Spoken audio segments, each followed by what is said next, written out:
Assalamualaikum dan selamat pagi saya ucapkan kepada semua ke Forum Perdana Hal Ehwal Islam tahun 2022 secara langsung dalam talian. Saya Nafisa binti Muhammad Iqbal merupakan moderator bagi forum kita pada pagi ini. Bersama kita adalah panel jemputan Dato' Alif Nazmi bin Ahmad Fikri dan Dr. Nur Amirah binti Suhaimi.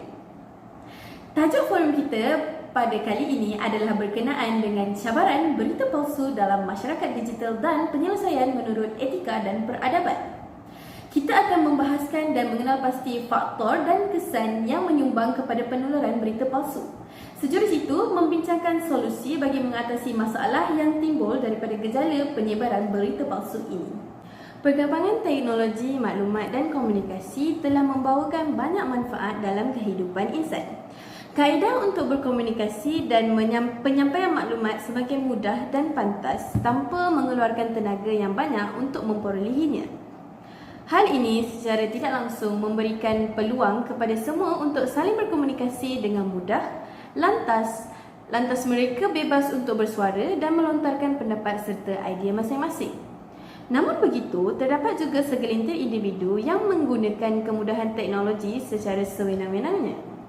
Mereka menularkan maklumat meskipun tidak mengetahui kesahihan maklumat yang disebarkan sehingga akhirnya didapati ia mengelirukan. Baiklah, tanpa melengahkan masa, pada pendapat Dato' Alif, apakah antara punca dan kesan berlakunya gejala ini? Silakan Dato'. Terima kasih kepada moderator Puan Nafisa. Assalamualaikum. Untuk soalan yang ditujukan kepada saya sebentar tadi, berkenaan dengan cabaran berita palsu dalam masyarakat digital sekarang, bagi saya kita dapat melihat bahawa ada segelintir masyarakat yang sering melakukan penganiayaan kepada orang lain atas faktor kepentingan peribadi mereka. Mungkin hal ini terjadi kerana mereka menginginkan perhatian dari orang ramai ataupun mahu merosakkan reputasi seseorang atas dasar dendam dan ingin menjatuhkan individu tersebut. Jadi, kesan tersebut dapat memberikan imej yang buruk kepada individu tersebut serta bakal dipandang hina oleh masyarakat sekitar.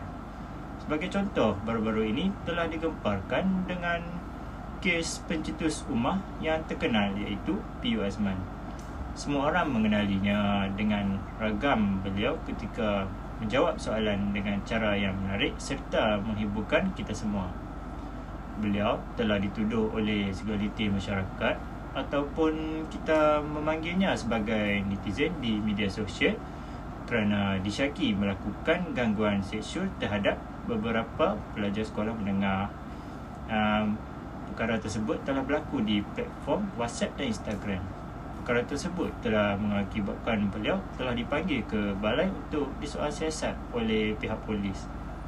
Hal ini menyebabkan imejnya telah rosak dan dipandang buruk oleh masyarakat sekitar. Saya setuju dengan kata-kata Datuk sebentar tadi. Akan tetapi, saya ingin tahu bagi pendapat Datuk, apakah jalan penyelesaian bagi melumpuhkan punca gejala penyebaran berita palsu yang disampaikan tadi? Okey, bagi penyelesaian yang mungkin saya dapat simpulkan ialah kita ni sebagai manusia perlulah berfikir dengan sewajarnya sebelum ingin melakukan sebarang konflik ataupun tuduhan ke atas orang lain.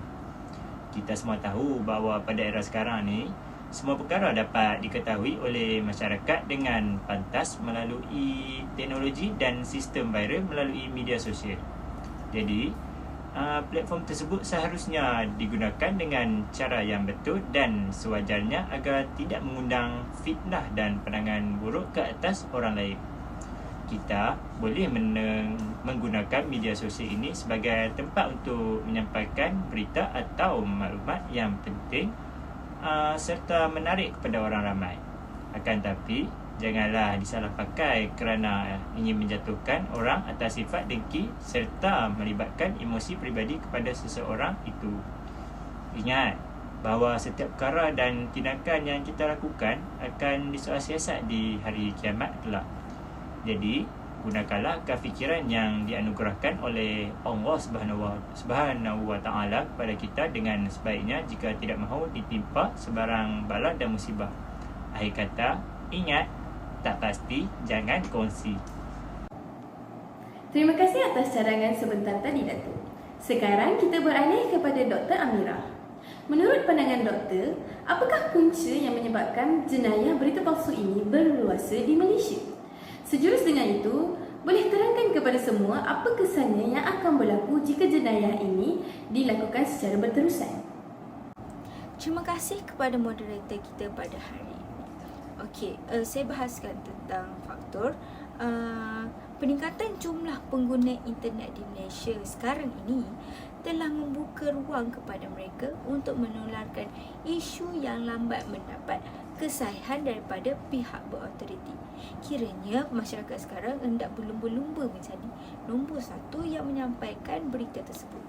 Namun begitu, sikap setengah pihak yang tidak bertanggungjawab ini telah mengakibatkan berita yang disebarkan itu berstatus palsu. Satu hal yang dapat dilihat dengan jelas adalah mereka yang memuat naik kandungan sebegini adalah daripada kalangan anak muda. Mereka kelihatan sangat terpengaruh dengan berita palsu dan langsung tidak berfikir akan kesan tindakan itu. Mungkin apa yang terlintas di fikiran mereka hanyalah mendapat perhatian umum sekaligus menarik ramai pengikut.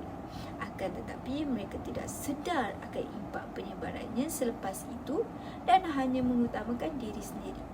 Jadi saya yakin mendapatkan perhatian umum adalah salah satu punca penyebaran berita palsu. Manakala bagi kesan pula, terdapat beberapa kesan penyebaran berita palsu di Malaysia yang telah dikenal pasti. Antaranya ialah dapat mempengaruhi dan menghasut pemikiran dan tindakan masyarakat. Berita palsu yang tular akan membawa pelbagai impak negatif terhadap masyarakat Malaysia dari segi mental, ekonomi, keselamatan dan kesihatan. Berita palsu yang disampaikan dengan gaya bahasa yang mengganggu emosi akan mempengaruhi dan menghasut pemikiran dan tindakan masyarakat. Secara tidak langsung, mereka akan menjadi panik dan menukar keputusan lalu menunding jari ke pihak tertentu berdasarkan andaian sendiri. Hal ini dapat dilihat ketika zaman COVID-19, satu berita palsu yang dikeluarkan oleh Liana Razali yang mengelirukan rakyat Malaysia mengenai pengambilan vaksin yang boleh mengakibatkan kematian. Dan akhirnya ramai rakyat Malaysia kita takut untuk mengambil vaksin yang diwajibkan oleh Kementerian Kesihatan pada waktu itu. Peratusan pengambilan vaksin juga jatuh pada waktu itu. Ada benar yang dikatakan Dr. Amira. Beralih pula kita ke langkah penyelesaian. Menurut pandangan doktor, apakah langkah yang boleh membendung gejala ini daripada berterusan? Terima kasih moderator atas soalan yang diajukan kepada saya sebentar tadi. Seperti mana yang kita tahu, terdapat undang-undang bagi mendakwa individu yang melakukan penyebaran berita palsu seperti Akta Komunikasi dan Multimedia 1998 dan juga Ordinan Darurat Kuasa-Kuasa Perlu. Akan tetapi, ramai rakyat yang mengambil remeh terhadap undang-undang ini kerana mereka berfikiran bahawa tiada pihak berkuasa yang akan mengambil tindakan. Maka, pendapat saya bagi membendung jenayah berita palsu ini, saya menekankan kepada usaha badan pelaksana yang berperanan besar iaitu PDRM, Polis Diraja Malaysia dalam membanteras individu yang melakukan penyebaran berita palsu ini. Antara usaha yang boleh dilakukan ialah dengan menyampaikan peringatan dan nasihat kepada orang ramai bagi mendidik mengenai penyalahgunaan media sosial dan berita palsu. Jika perkara ini mengancam kesejahteraan negara, pihak PDRM hendaklah mengambil tindakan tegas menjalankan siasatan bagi menyelidik media akaun sosial yang terlibat dan menangkap individu tersebut yang melakukan penyebaran berita palsu itu. Maka dengan itu akan timbulnya perasaan takut dalam kalangan masyarakat dan lebih berwaspada dalam menyampaikan sesuatu. Misalnya kita dapat lihat PDRM bertindak pantas mengeluarkan kenyataan media berhubung kait dengan kes penghinaan terhadap agama Islam dan Nabi Muhammad SAW yang menyentuh isu sensitif dengan menyenaraikan nama-nama pengguna media sosial yang terlibat untuk dikenakan tindakan tegas.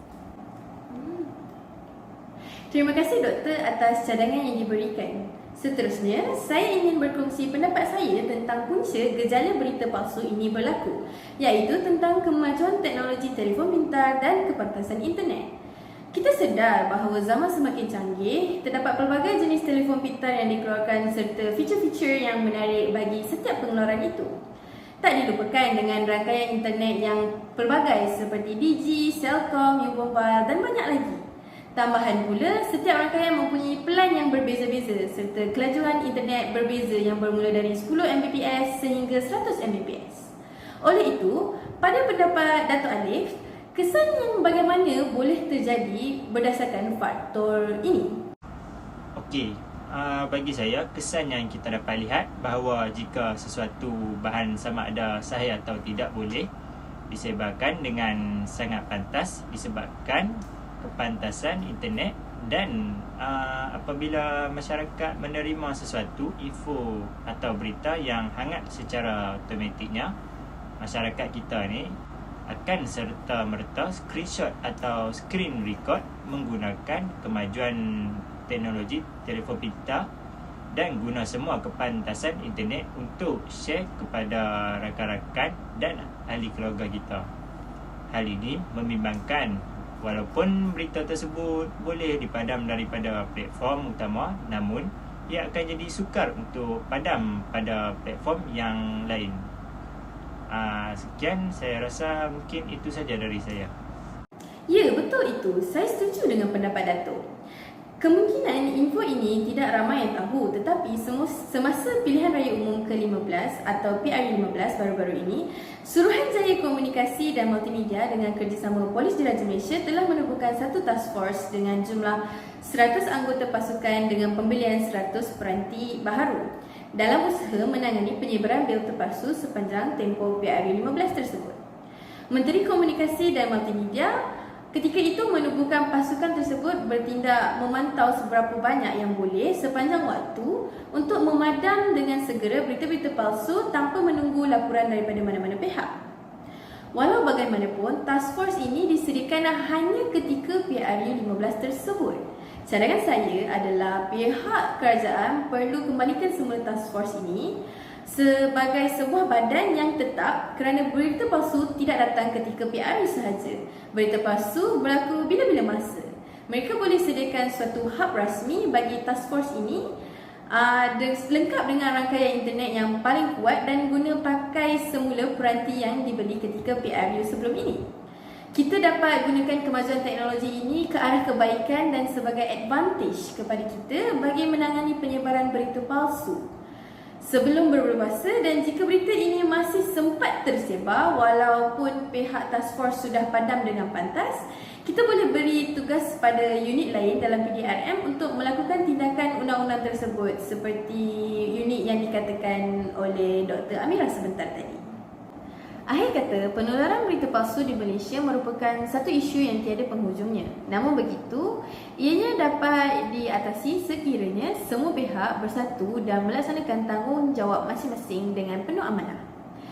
Punca dan kesan penularannya perlu diberikan perhatian serius oleh semua masyarakat. Kaedah penyelesaian masalah yang dibincangkan tadi hendaklah sentiasa ditambah baik seiring dengan perkembangan teknologi maklumat dan komunikasi yang semakin hari semakin maju dan mudah diperoleh bagi memastikan indikator asas penyebaran berita palsu iaitu kesedaran moral dan sistem sosial dapat dipelihara dengan baik. Baiklah, kita telah sampai ke akhir rancangan kita pada hari ini.